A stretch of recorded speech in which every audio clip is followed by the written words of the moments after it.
salah satu kiat di dalam kehidupan rumah tangga, kita harus mau menerima kelemahan pasangan kita sebagaimana kita mau menerima kelebihan-kelebihan yang dimilikinya. Jadi sifat ra'fah ini, penyantun, penghormat, pengharga, artinya menyantuni, kemudian menghargai, menghormati, maknanya sebagai seorang pendidik, sebagai seorang ayah, sebagai seorang ibu, bagaimana kita mau menerima anak kita apa adanya. Maksud dari apa adanya, kita mau menerima kelemahan anak kita sebagaimana kita senang menerima kelebihannya. Seorang suami harus mau menerima kelemahan istrinya sebagaimana dia suka kalau mendapatkan kelebihan dari istrinya. Seorang istri juga begitu. Jangan cuma kita senang dengan kelebihan suami kita, tapi juga kita harus siap menerima kelemahan-kelemahan dia. Kita sebagai ayah dan ibu, jangan hanya bangga ketika anak kita berprestasi. Ketika anak kita, penurut, soleh. Wah, anak bapak ibu tuh hafalan Qur'annya nomor 1. Lalu kita, iya itu memang anak saya, hasil didikan saya misalkan. Begitu dia berbuat salah, terus kita nggak mau menerimanya. Mau jadi anak siapa dia? Jadi kata-kata bapak ibu, kalau kamu tidak begini, maka kamu bukan anakku. Kalau kamu masih ulangi, kamu bukan anakku. Ini kata-kata yang sangat bahaya sekali. Kita sebagai ayah dan ibu, sebagai guru, kita harus mengatakan kepada anak-anak kita, kamu adalah anakku. Pinter ataupun bodoh, kamu anakku. Kamu muridku. Ini kata-kata ra'fah. Mau menerima kelebihan anak kita, kelebihan anak didik kita, dan juga mau menerima kelemahan, kesulitan mereka. Ketika anak kita dipuji oleh tetangga, itu anak kita. Ketika anak kita berbuat salah, dicaci oleh tetangga atau orang lain, itu tetap anak kita. Jadi, apapun yang terjadi, dia adalah anak kita. Ini sifat yang harus dimiliki Bapak Ibu. Yang menjadikan anak-anak nakal susah untuk diatur, nggak mau menerima nasihat kita. Kenapa? Karena kita menggantungkan cita-cita, harapan yang terlalu tinggi kepada anak kita. Anak kita sukanya di IPS, tapi karena kita punya keinginan yang tinggi, kita paksa di IPA. Ya keinginan kita yang berlebihan kepada anak, keinginan-keinginan kita yang begitu tinggi, kadang nggak logis, lalu kita taruh di pundak anak kita.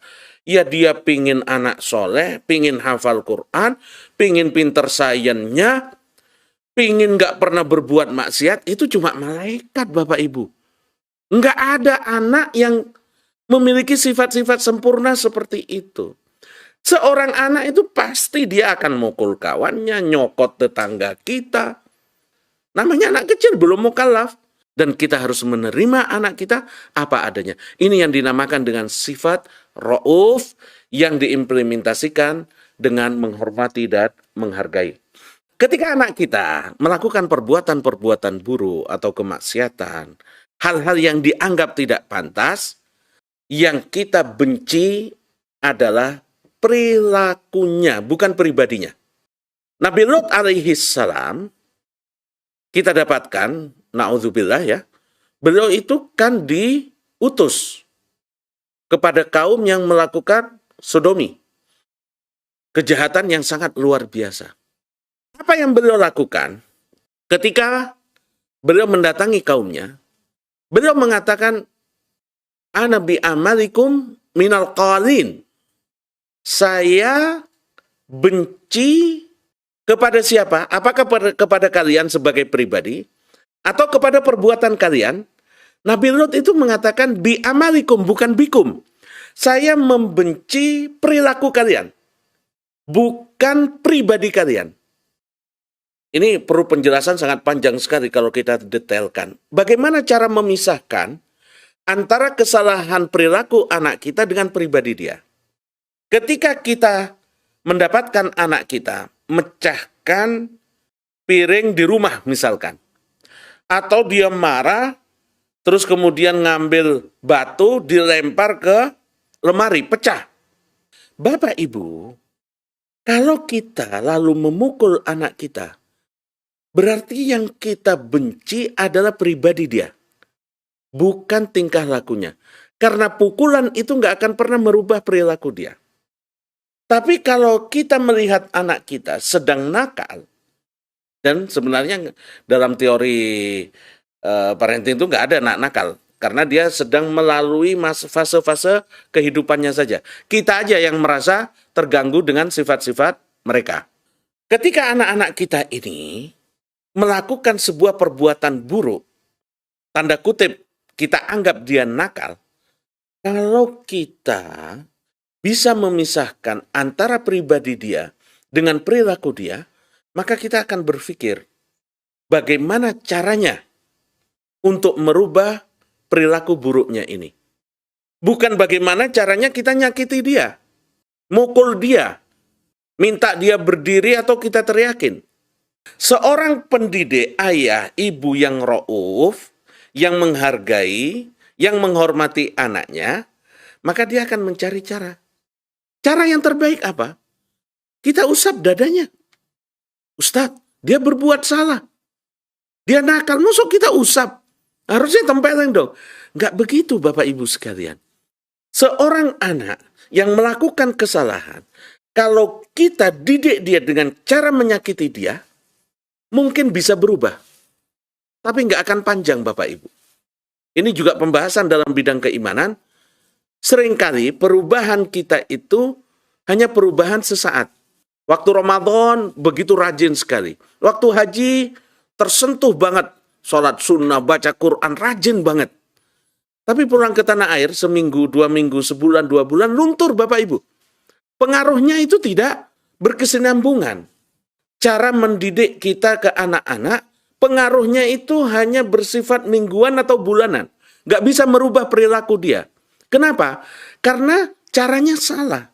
Kayak kita misalkan mau merubah warna misalkan pakaian, lalu kita celup dengan cara-cara yang nggak benar.